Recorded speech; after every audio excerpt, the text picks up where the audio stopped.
بيكم في حلقة جديدة من سيف ماي بودكاست. حلقة النهاردة هستضيف صفاء هتكلمنا عن الارت ثيرابي، وازاي في الارت ثيرابي مش بس عبارة عن رسم، وازاي انا لو شخص ماليش في الفنون اجي واجرب ارت ثيرابي.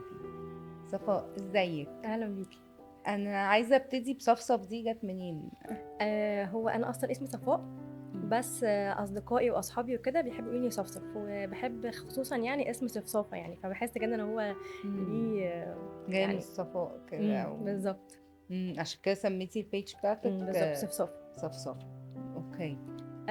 بس فانا من وانا صغيره بحب جدا الرسم. يعني هو كان سبحان الله كده لوحدي كده، لما بحب مثلا انا في حاجه مضايقاني او كده تلاقيني رحت على طول جبت الوان، رسمت، شخبطت او كتبت او كده. فده كان الطريقه التعبير بتاعتي وانا صغيره، من غير كده حاجه كده من عند ربنا يعني. بدات ان انا حتى في المدرسه وكده كنت بدات إن المدرس مثلا يدينا حاجات كده، مواضيع نرسمها او كده، فكنت على طول المدرس يقول لي انت هتخشي فنون جميله او كده. بس انا ما يعني اتجهت برضو للفنون بس بشكل مختلف. قررت ان انا ادخل تجاره، بس عشان امثل على المسرح ويبقى التعبير عندي، بقى حسيت ان هو لا، ده المكان بتاعي المسرح ده. ما الدراما برضو فن يعني. بالظبط. فبعد كده لقيت نفسي بقى خلاص بدأت بقى تخش بقى في الحياة الاجتماعية، اتجوزت وخلفت وكده، بعدت شوية عن الفنون وكده. بس برضو رجعت لها بشكل مختلف، ان انا بدأت ان انا احس ان انا عايزة اعمل حاجة لنفسي او كده، فبدأت ان انا اتعلم فن اسمه فن الديكوباج. بدأت اتعلمته وحسيت ان انا يعني كان هنا في مصر ما كانش ليه رائد كتير قوي، ما كانش عايزة تتعلميه او كده بيبقى ليه يعني تحس ان هو يعني سر حربي يعني هو الديكوباج ان انا اخد حاجة مم. قديمة واعمل لها واجددها زي ريسايكلينج. بالظبط كده. اوكي. بنستخدم يعني بنشتغل على خامات كتير جدا. فانا اتعلمته وعرفت الخامات بتاعته هنا ازاي نجيبها من مصر يعني، وبدات ان انا اعلم هنا بعمل ورش وكده. يعني كانت الورش مجرد ان هي ورش تعليميه بس. بدات ان انا يعني في مره الموقف بقى اللي خلاني ان انا يعني ادور ورا الارت ثيرابي. كنت مره عامله ورشه عاديه جدا، وواحده جت ما كانتش حاجزه وقالت لي انا بس انا كنت متضايقه وكنت شفت الاعلان على الفيسبوك فعايزه يعني اشترك معاكم، فقلت لها اتفضلي تمام. فلقيتها ان هي كانت دخلت بمود يعني هي مش مركزه اصلا، احنا مش مهم احنا بنعمل ايه، بس هي كانت مركزه جدا في البروسيس اللي احنا بنعملها واحنا شغالين. لقيت ان هي المود بتاعها بدأ يتغير، كانت منغمسة جدا في الشغل. وبعد ما خلصنا يعني سبحان الله كأنها كانت واحدة جاية واحدة خرجت واحدة تانية تماما، وكانت مبسوطة جدا بالمنتج اللي هي عملته. فأنا بصراحة الموقف ده خليني أفكر هو إيه اللي حصل. عشان كانت مايندفul او في جدا المومنت قوي وهي بتعمل ده. جدا، وكانت جايه يعني حتى ملامح وشها، جسمها كان ليه شكل وهي ماشيه، ملامح وشها وجسمها اختلفوا تماما. فانا قلت هنا في حاجه حصلت، انا مش عارفه يعني اكيد في هنا حاجه حصلت انا مش عارفه ايه هي. فقعدت ادور، فجالي الهام كده ان انا ادور على حاجه اسمها مثلا الهدوء بالفن او كده. بدات ان انا اعمل سيرش وبحث، من هنا وصلني لهنا وصلني لهنا، بدات ادرس. وحاليا انا بدرس يعني دبلومة يعني طويلة، هي مدة سنتين. احنا الحمد لله خلصنا، قربنا نخلص يعني. فدرستها بقى بعمق جدا. الشغل طبعا كان على نفسي انا شخصيا الاول، بعد كده عرفنا بقى تقنيات كتيره جدا ان الارت ثيرابي مش مجرد رسم بس، لا احنا ممكن نستخدم الادوات اللي حوالينا، نستخدم الطبيعه. اي ماتيريال. بالظبط اي ماتيريال، احنا مش بندخل نفسنا جوه بوكس واحد. هو بيثير الفضول اساسا عند الشخص، بالظبط يعني بيرجعنا لطفولتنا او طبيعتنا كاطفال. اللي هو بالظبط انا عايز، طب قدامي حتة بلاستيكة، البلاستيكة دي اقدر احولها ازاي لفن ويخرج منها حاجة بتعبر عني ازاي. بالظبط. مم. ان احنا كمان ان هي زي ما انت ما قلتي بالظبط، ان احنا نثير الفضول تاني، يعني تحس ان احنا الناس بقى بتخش في عالم الشغل او بيبقوا حياتهم يعني روتين روتينية. وبيبقى تعب. فمجرد ان احنا بس نرجعهم تاني حتى لو جزء بسيط جدا في يومهم او في حياتهم، ان احنا نثير الفضول تاني بتاع الاطفال دوت، ان هم يبقوا عايزين تاني يبصوا على السماء، يشوفوا النهارده السماء لونها ايه. في مختلفة عن امبارح، في سحاب، ما فيش يتصلوا سحاب، مع يتصلوا مع الأشياء. الحاجات اللي حواليهم بتحصل. يعني سبحان الله ربنا خلق لنا الكون حوالينا علشان نشوف التغيرات اللي بتحصل فيه، نشوف الظلام والنور، لان برضو احنا اوقات كتير جدا بنعدي باوقات في حياتنا فيها ظلام ونور، فتحس خلاص كده دي اخر الدنيا خلاص لما تخش في الظلام ده. لا يعني حتى كمان لما بيمشي لما بنيجي مثلا نراقب الشروق مثلا، بتبقي شايفه يعني اكتر وقت فيه ضلمه بعديها على طول بيبدا النور يجي واحده واحده. فبجد ده يعني مجرد مراقبه الشروق الغروب ده بيفتح حاجه جوه مقفوله يعني. ان انا اتامل في الشيء، بالظبط اديله وقته. لانه زي ما انتي بتقولي كده، اللي هو احنا اتعودنا اصحى اعمل كذا تك تك بالظبط تك تك، فانا اصلا مش مدي وقت ان انا اشوف ايه اللي بيحصل حواليا.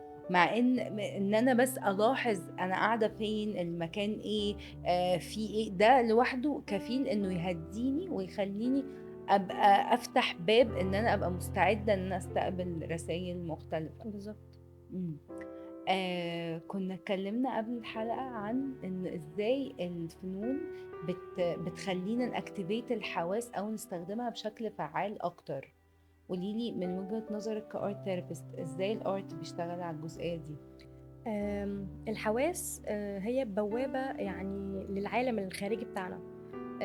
عن طريقها ان احنا ممكن يعني نرجع تاني زي ما كنا بنقول من شوية على الفضول، نرجع الاهتمام بالحياة او اهتمام بحاجات حواليا.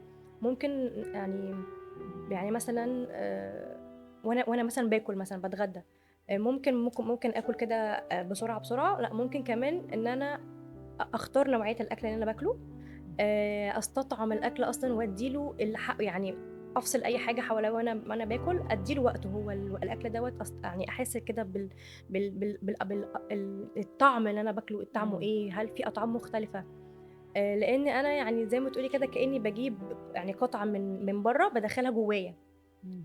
فلازم يكون الاختيار دوت يعني انقيه بشكل مش يعني بشكل محترم او بشكل مم. واعي او بشكل حتى احترم بيه جسمي او بس يعني عشان احترم. اوصل للحتة ان انا ابقى واعية لاختيارات اكلي دي محتاجة مجهود مرحلة كبير. أكيد. اه. مم. فالموضوع بقى يعني ممكن يكون من الأول خالص إن إحنا نفتح الحواس مثلا عن طريق مثلا أول حاجة خالص حاسة اللمس، أرجع إن أنا أحس بال نجيلة يعني أقدر إن بالطين. أنا مثلا أمشي على النجيلة، أمشي على الرملة بتاعة البحر، أحس بدرجة حرارة الأرض، يعني هل أنا دلوقتي أقدر يعني أستشعرها أصلا. مم. آم، ده مفيد في ايه؟ مفيد ان انا برجع تاني احس بجسمي. يعني انا مثلا دلوقتي بقى طول اليوم مجرد اول ما بصحى بقوم اجري اروح الشغل ارجع اعمل اكل، فبحس ان انا مثلا انا في حته شغاله كده كأن روبوت شغال وانا جسمي في حته، فانا برجع كده كأني برجع تاني استقر جوه جسمي تاني وبرجع نفسي جوه جسمي تاني، ببدأ بقى احس برجلي، ابدا احس بركبي، احس يعني احس بكل حته في جسمي. فلما اجي احس ان انا يعني ايه ارجع تاني كاني دخلت جوه جسمي، ابدا احس بالحاجات الماديه اللي حواليا، ابدا احس ان انا هنا، انا قاعده، يعني احس ان انا بقى يعني مستشعره كل حاجه حواليا، مش طايره في الهوا كده، كل حاجه بتعدي ايه ده، هو ده حصل امبارح انا ما كنتش فاكره، لان انا ما كنتش حرفيا ما كنتش موجوده في اللحظه دي، مم. كنت طايره في الهوا، ما كنتش موجوده. ايوه. فدوت بيرجعني تاني للحظه. ايه تاني كنت قلتيلي ان هم اكتر من الحواس اللي احنا عارفينها؟ يعني هي مثلا في مثلا حواس يعني اللي احنا عارفينهم اللي هم اللمس، النظر، السمع. السمع، تذوق. التذوق، الشم. في حواس تانية بتاعت مثلا التوازن، ان انا اقدر اتوازن، دي حاسة مهمة جدا مرتبطة بالسمع. في هم 12 حاسة، يعني حواس كتيرة جدا. وفي حواس الحركة، ان انا اكون عارف اتحرك. وطبعا يعني كل حاسه طبعا بيبقى ليها عمق يعني داخلي وخارجي، ان انا بتعامل مع نفسي من جوه وازاي بتعامل مع العالم الخارجي من بره. وفي طبعا يعني بنفضل نتدرج بالحواس لحد ما اوصل للحاسه اللي هي الكبيره خالص، اللي هي انا بقى يعني حاسه الذات، انا الحقيقيه مم. اللي انا دي اقدر بقى. موجودة فين او اقدر استشعرها فين؟ هي طبعا موجوده طبعا زي ما بتقولي، يعني هي يعني ممكن تكون مرحله متقدمه شويه، محتاجه شغل ان انا اقدر استشعر بانا بقى ان انا قادره احس بجسمي، قادره اتواصل مع الطبيعه، قادره اعمل كل حاجه من حته كده جوايا. زي ما تقولي كده مثلا النور اللي جوايا او الحته اللي هي حقيقيه جوايا، ابدا اتصل بيها عشان اقدر اعلي الادراك، اعلي الحدس جوايا، ان انا اصدق نفسي، ان انا حاجات كتيره جدا بقى بنشتغل بيها عشان نوصل للحته دي طبعا. بس هي بس يعني مش صعبه، ومش مجرد ان انا بس زي ما قلت كده يعني اتصل بالطبيعه، ان انا اسيب اشوف اسيب نفسي، نفسي. اسمح لنفسي. بالظبط، ان انا كمان افتح الباب ان النور ده يدخل جوايا. مم. ايوه، بس كلميني اكتر عن حاسة الذات دي، ازاي ان انا يعني هل شفتي حد وصل لها اصلا؟ هي طبعا هي مش بروسيس عشان نوصل لها تبقى خلاص حد كده وصل ليها، بس هي مثلا هي اولا هي موجوده عند الناس كلها. هي بتبقى عارفه كده لما تحسي كده جوه قلبك كده ان في احساس بالطمانينه، او في حاجه بالكياء كده حاجه او كده بتقولك ايوه هو ده الطريق، هو دوت اللي المفروض تعمليه، حاجه كده الحدس اللي انت تصدقيه جواكي هو دوت. آه، اللي هو الحته الحقيقيه اللي جواكي، اللي هي بتحاولي ان انت جاد ترجعي لها. فيلينج. بالظبط، بتحاولي ترجعي لها الحتت اللي هي الحتت اللي هي الامان، او الحته اللي انت تصدقي نفسك انا حاسه بكذا، يبقى هو دوت اللي حاساه، الاحساس كده بيجيلك في القلب كده، هو دوت. فهمت قصدك، يعني تقصدي ان هي حاسة زي بقية الحواس بتبقى موجودة، زي السمع زي الشم، بس ان انا اكتيفيتد ازاي؟ كل إن بقى ما ارجع لنفسي لنفسي باتصال. وابقى متصلة بذاتي، كل ما الحاسة دي هتقوى واقدر بالظبط، اصدق في نفسي اكتر.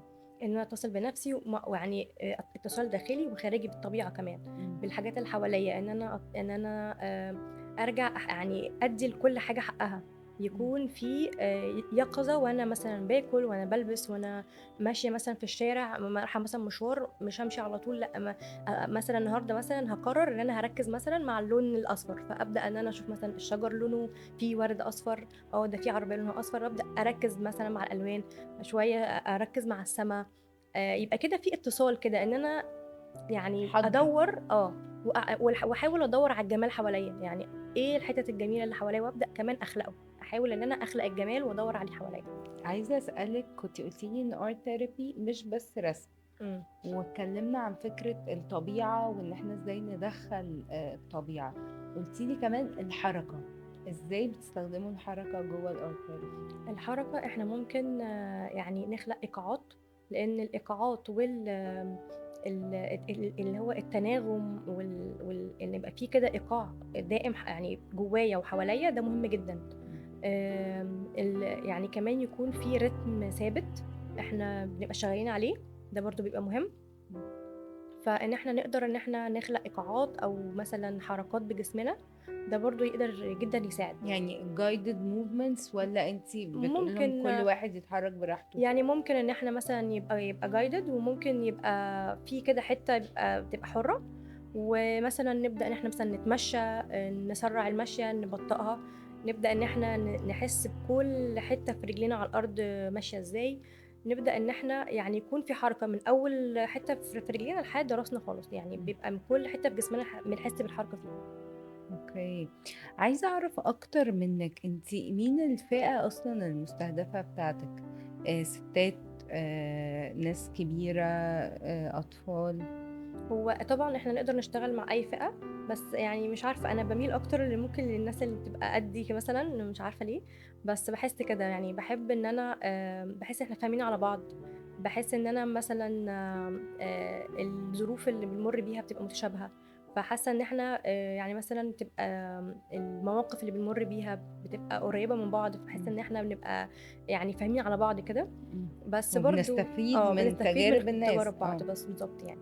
هو طبعا يعني انا رأيي الشخصي ان الفئه اللي هي بتبقى ممكن تستفاد ويبقى النتيجه كبيره، يعني تشوفيها ملموسه مع الاطفال ومع مع كبار السن، بحس كده جدا كبار ان السن تقصدي فوق كبار ايه؟ يعني مثلا ان هم يعني مثلا لو ناس قاعده مثلا في دار مسنين او سنهم مم. كبير، لانهم كده خلاص تحس انهم خلاص بقى انا خلصت، انا مش عارفه ايه، انا خلاص كده ما، مم. فبحس لا، بحس مثلا لو حد مثلا راح مثلا دار مسنين وعمل لهم سيشن، هتبقى حلوه جدا ان هم يرجع لهم من الاهتمام، يرجع لهم الشعور تاني اللي هم مثلا يحسوا بالحواس، او مثلا حاجات بسيطه جدا يحسسهم مثلا ان هم عايشين او يتصلوا بالطبيعه تاني. فحاسه دي تبقى يعني افكت حلوه. استجابتهم تبقى عالية. هتبقى يعني ممكن في الاول ما يبقوا رافضين، بس النتيجه مع الاستمرار حاسه انها هتبقى مهمه جدا، وخصوصا كمان مع الاطفال، ان احنا يعني ايه نشوف هم بيعملوا ايه في المدرسه، ونحاول ان احنا نعمل عكسه ونكسر. في نكسر الحاجات. بصراحه يعني انا ممكن رايي ده ممكن يبقى غلط، بس انا رايي الشخصي بصراحه يعني طفل عنده مثلا 7 8 سنين، بدل ما يروح يجري ويلعب وينطلق ويحس بالطبيعه ويتعلم عن طريق الطبيعه، لا هو قاعد في كرسي كده بيتعلم من حته مربعه قدامه وكتاب قدامه. فده بصراحه انا رافضه الموضوع تماما، بس للاسف ده حاجه عشان انت في محطوطه فيه. فبحاول بقى جنبه، يعني مثلا بناتي بحاول جنبيه اعمل لهم حاجات يعني تكون بره البتاع ده، بس المدرسه بس، يعني حاجه يعني خارجه عن ارادتنا مم. برضو، بس بحاول احنا يعني. كده بنناشد كل الاباء والامهات، سيبوا عيالكم بره المدرسة براحتهم، يكسروا ويبوظوا، صح؟ الناس يعني مش هتقتلنا. يكسروا مش يكسروا قوي يعني، بس يعملوا يعني يتعلموا عن طريق الادراك، او يعني يتعلموا يعني مثلا تخيلي معايا كده لو حصلت الدراسات احنا بناخدها في حته مفتوحه، فاكيد هشوف هبقى مدركه فين الشمال وفين الجنوب وفين الشرق وفين الغرب قدامي. مش انا قاعده في الفصل وبقول جنوب تحت طب تحت انا جنوب فين؟ تحت فين بقى؟ فلما الطفل بقى يجي يعني يعمل ده يستخدمه في الحياه الحقيقيه، مش هيحس ان هو ليه معنى. لكن لما اكون بقى بره، اشوف مثلا حصه العلوم دي بره فعلا، او اشوف مثلا الورده وهي بتطلع، او مثلا يكون عندي ورده انا زرعاها واشوف المراحل بتاعت النمو بتاعتها، اشوف الدراسات فعلا، اشوف مثلا اروح حته فيها جبال فيها هضاب فيها حته وادي، اشوف الفرق بينهم بعيني. طبعا ده هيفرق غير اللي هو الرسم على الورقه، تفرق جدا.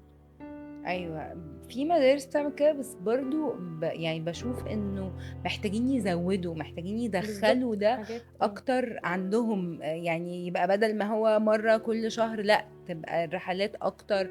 فعلا ده هينمي قدرتهم على الادراك. جدا. يعني مثلا تخيلي مثلا الطالب هو بيخش مثلا المدرسة في شهر 9 مثلا، أو في شهر 10 بيخلص مثلا في شهر 6، فأكيد بيمر عليه تغيرات في فصول كتيرة جدا. فهو لما يكون عايش ده بره، ان هو حاسس ان التغير فعلا الفصول حواليه بيتغير، هيحس فعلا ان في حاجات يعني في حاجات حواليه بتتغير، هيفهم. لكن انا قاعد دلوقتي في الفصل كل حاجه زي بعضها جوه الفصل، انا مش شايف الشمس، مش شايف الشمس لما تغيب، طب السحاب لما يمشي، حاجات كتيره جدا هتفتح عنده ادراكات كتير. ايوه مظبوط. صفاء، بجد شكرا ليكي جدا، يعني شكرا جدا جدا. فعلا موضوع الحواس ده مهم قوي، ان احنا حتى كأهالي او كناس عندهم اطفال يجيبوا لهم دقيق يلعبوا بيه، بالظبط. يدخلوا ماتيريالز مختلفة، لان ده فعلا هيساعدهم كتير قوي على ان هم يدركوا بشكل اكبر. بالظبط. يعني مثلا لو يعني انا دي برضو حاجه بحاول اعملها بصراحه، مش بعملها بشكل يعني مستمر، يعني بحاول ان انا مثلا اجيب يعني مثلا نخبز في البيت، نعمل بيتزا، نعمل كيك، او نعمل عيش، والحاجات دي بجد بتفرق جدا، ان احنا نلعب بالعجينه وبالدقيق بالحاجات دي مع الاطفال بتفرق جدا. شكرا ليكي انا جدا. اللي شكرا جدا بجد على الاستضافه الجميله دي. يا حبيبتي. ودلوقتي بقى في الكومنتات او على الدي امز ابعتولي، قولولي هتعملوا ايه مع ولادكم، وهتسمحوا لهم ازاي في حياتهم ان هم يفرحوا ويلعبوا براحتهم من غير رولز، من غير restrictions. مستنية اسمع منكم، واشوفكم في حلقة جديدة من Safe Mind Podcast.